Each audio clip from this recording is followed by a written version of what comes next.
Sir, Anil Parab आज पुन्हा जाऊन मुख्यमंत्र्यांना भेटल्या, जे काही ते पुरावे देत आहेत आणि पुन्हा पुन्हा तेच एलिगेशन दिसत आहेत.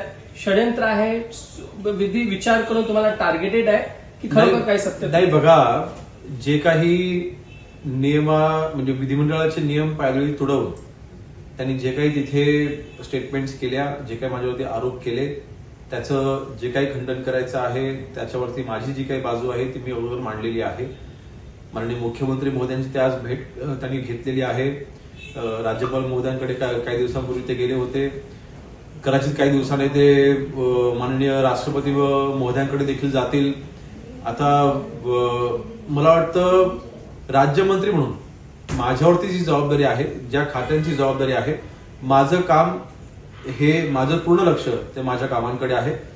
हे काय करतायत, हे कोणाला जाऊन भेटतायत, ह्याकडे माझं बिलकुल लक्ष नाही. अशा गोष्टीने माझं मी लक्ष विचलित करणार नाही. माझ्यावरती जी जबाबदारी आहे ती जबाबदारी पार पाडत राहील. दुसरी गोष्ट, माननीय मुख्यमंत्री महोदयांकडे त्यांनी जे काही कागदपत्र दिले आहेत, मला वाटतं खोटे आरोप करून मला बदनाम करण्याचा जो काही त्यांचा प्रयत्न चाललेला आहे, त्याची दुसरी बाजू ही माननीय मुख्यमंत्री महोदयांकडे नक्कीच मी देखील माझी बाजू मी सांगेन. जी काही कागदपत्र आहेत ते कसं, जे काही रामदासभाईंनी यामध्ये वक्तव्य देखील केलेलं आहे, त्यांनी देखील क्लॅरिफिकेशन दिलं होतं की जी काही ती वास्तू आहे आम्ही अनेक वर्ष ती भाड्यावरती दिलेली आहे आणि कायद्यानुसार जो भाडेकरू आहे तो जबाबदार आहे. त्याची जी काही कागदपत्र आहेत ती देखील माननीय मुख्यमंत्री महोदयांकडे आम्ही देऊ. आणि मी पुन्हा एकदा सांगतोय, अनिल परबांनी माननीय मुख्यमंत्री महोदयांना भेटू द्यात, राज्यपाल महोदयांना भेटू द्यात किंवा राष्ट्रपतींना जाऊन भेटू द्यात. माझं काम हे माझं लक्ष हे माझ्या डिपार्टमेंटच्या कामावरती असेल. त्यांच्याकडे लक्ष देण्यासाठी माझ्याकडे वेळ नाही.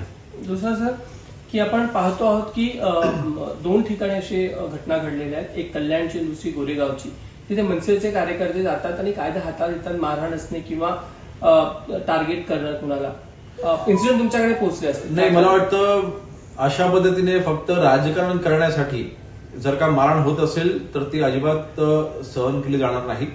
कायदेशीर कारवाई ही त्यांच्यावरती केली जाईल. जर का कोणी मराठीचा अपमान करत असेल तर आपण संबंधित पोलीस यंत्रणेकडे आपण जावं, पोलीस विभागाकडे आपण तक्रार करावी, पोलीस स्टेशनमध्ये आपण जाऊन तक्रार करावी. त्याच्यामध्ये आम्ही कायदेशीर कारवाई करू. कायदा कोणी हातात घ्यायची गरज नाही. मला वाटतं काही लोकांना फक्त राजकीय पोटसूल उठलेला आहे, जाणून बुजून फक्त मराठी मतदारांना हे भासवण्यासाठी की बघा मराठीचं मसिहा फक्त आम्हीच आहोत, हे भाषणाकरता जे काही मारहाणी चालले आहेत तर नक्कीच चालणार नाहीत. त्याच्यावरती कायदेशीर कारवाई ही केली जाईल. ये देख रहे हैं कि अगर एक घटना अगर कल्याण की है, जहाँ यूपीएससी एमपीएससी पढ़ाने वाले एक व्यक्ति पर मनसे के लोगों ने मारपीट की. आरोप ये था कि उसने जो स्टूडेंट जो उससे पैसे लिए, इस तरीके से व्यवहार किया, फिर उन्होंने मारपीट की, मामला पुलिस में गया होगा. क्या जानकारी, क्या कार्रवाई सर हो सकती है? देखिए, हमने पहले भी मैंने कहा है कि अगर कोई कायदा अगर हाथ में लेगा तो बिल्कुल उनके ऊपर कायदे से कार्रवाई की जाएगी. और मैंने ये भी कहा था कि कॉरपोरेशन के इलेक्शन नजदीक आ रहे हैं.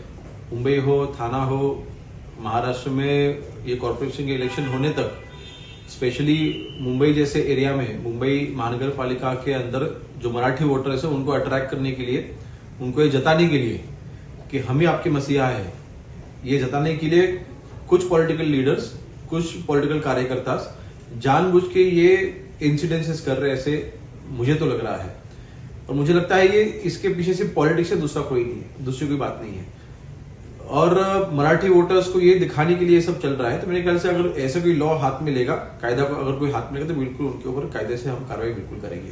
लेकिन सर, इंसिडेंट बार बार ये हो रहा है क्योंकि गोरेगांव में भी इसी तरह से मनसे का कोई कार्यकर्ता था और वो बजाज फाइनेंस से पैसे लिए थे, लेन देन के लिए कुछ बातचीत थी, बाद में उन्होंने मारपीट की, जाके मामला पुलिस तक पहुंचा. तो दोनों इंसिडेंट सामने इंडिविजुअल केस की तो हम इंफॉर्मेशन लेंगे ही, लेकिन अगर जानबूझ के कोई सिर्फ पॉलिटिसाइज करने के लिए, पॉलिटिकल एजेंडा खुद का चलाने के लिए अगर कोई ऐसे अगर हरकतें कर रहे हैं तो बिल्कुल उनके ऊपर कार्रवाई की जाएगी. सर, एक दहशत भी इससे फैलती है और एक अनरेस्ट भी पैदा होता है. नहीं, बिल्कुल हम जनता को अश्योर करेंगे कि बिल्कुल हम आपके साथ हैं. हाँ, एक बात जरूर है कि मराठी का कोई इंसल्ट नहीं करे, ये बात तो पक्की है. लेकिन अगर कोई करता है तो आप पुलिस डिपार्टमेंट को बताइए, नजदीक के पुलिस स्टेशन में आप जाइए. बिल्कुल जिसने अपमान किया उसके ऊपर हम कार्रवाई करेंगे, लेकिन कायदा हाथ में लेना ये गलत है. तो दूसरा सवाल पुणे की रेल पार्टी से जुड़ा हुआ है. क्या कहेंगे इसको लेकर? काफी अभी भी चर्चा चल रही है, पॉलिटिकली मोटिवेटेड कहते हैं, क्योंकि उस पर खुद एकनाथ खड़से ने भी कहा कि 2.7 ग्राम अगर आपको कोकीन मिलता है तो कैसे रखा गया? आपने फर्स्ट नंबर आरोपी उस महिला को क्यों नहीं किया जिसके पर्स से मिला, उनके दामाद को ही क्यों बनाया? देखिए, इन्वेस्टिगेशन अभी चालू है, अभी तक किसी कंक्लूजन पे डिपार्टमेंट आया नहीं है। इन्वेस्टिगेशन चालू, इन्वेस्टिगेशन के अंत में जो भी दोषी होगा उसके ऊपर कार्रवाई होगी। यहाँ पे कोई पॉलिटिकल की कोई बात नहीं है, ड्रग्स था ये तो आप एक्सेप्ट कर रहे हो ना। जहाँ पे जो भी इलीगल चीजें चल रही थी उसके ऊपर कायदे के अनुसार वहां पे कार्रवाई होगी।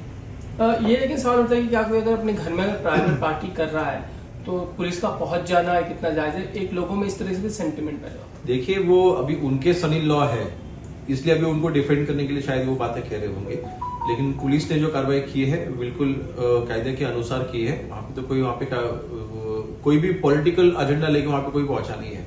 जो भी कार्रवाई वहां पे अभी इलीगल जो चीजें चल रही थी उसके ऊपर कार्रवाई होगी। समझो आप कुछ इलीगल चीजें नहीं कर रहे थे तो आपके ऊपर कार्रवाई नहीं होगी। आप इतना डरने की बात है नहीं, वो आपके सन इन लॉ है, इसलिए आप अगर ऐसे स्टेटमेंट करोगे, आप ब्लेम करोगे, तो मेरे ख्याल से वो पॉलिटिकल स्टेटमेंट आप दे रहे हो। गवर्नमेंट की तरफ से कोई यहाँ पे किसी ने भी राजनीति की नहीं है। उन्होंने एक सीक्वेंस रखा है कि किसी और होटल में भी पुलिस को सिविल कपड़ों में उन पे नजर रखे हुए थे, उनके ऊपर प्रॉपर्टी ट्रैक कर रहे थे उनको। तो आज क्यों बता रहे हैं? अगर उनको ये पहले से पता था तो तभी उन्होंने वो इन्फॉर्मेशन देनी चाहिए थी, बताना चाहिए था हमें कि ऐसे ऐसे हमारे ऊपर वॉच रखा जा रहा है। कार्रवाई होने के बाद आप ये क्यों वो बता रहे हो? तो मेरे ख्याल से पॉलिटिकल स्टेटमेंट नहीं करके, इस कार्रवाई को पॉलिटिसाइज नहीं करके, जो भी इलीगल एक्टिविटीज है वो कायदे के अनुसार कार्रवाई होगी। बात ये कि अनिल परब आज सीएम से जाके मिले, फिर से उन्होंने वही सारी चीजें दोहराई कि उन्हें सीएम के पास कार्रवाई होनी चाहिए, इस पर आप क्या?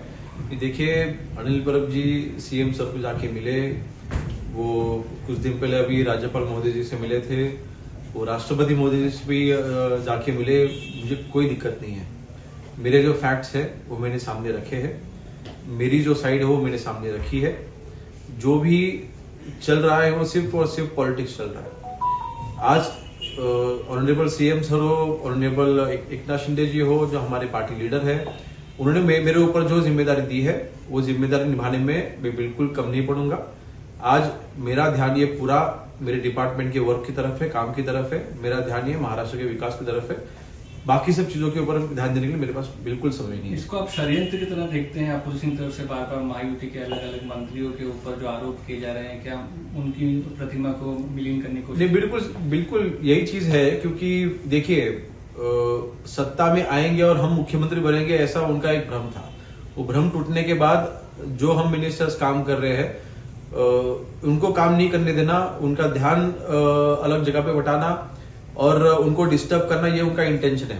और बिल्कुल इसमें हम ध्यान नहीं देने वाले हैं। जो हमारा काम है, आज मेरे पास एमओएस के तौर पर 5 बहुत ही इंपॉर्टेंट पोर्टफोलियोज है। जो मेरे पास अधिकार है, जो अधिकार मुझे दिए गए हैं, उस अधिकार में जो मेरे पास काम है वो काम करने में मैं ज्यादा मायने रखता हूँ, मैं उसको ज्यादा महत्व देता हूँ। तो मेरे ख्याल से उनकी ये सब चीजों की तरफ ध्यान देने के लिए हमारे पास बिल्कुल समय नहीं है। और ये षड्यंत्र, वो जैसे उनको खेलना है वो खेले, हम हमारा काम करते रहेंगे।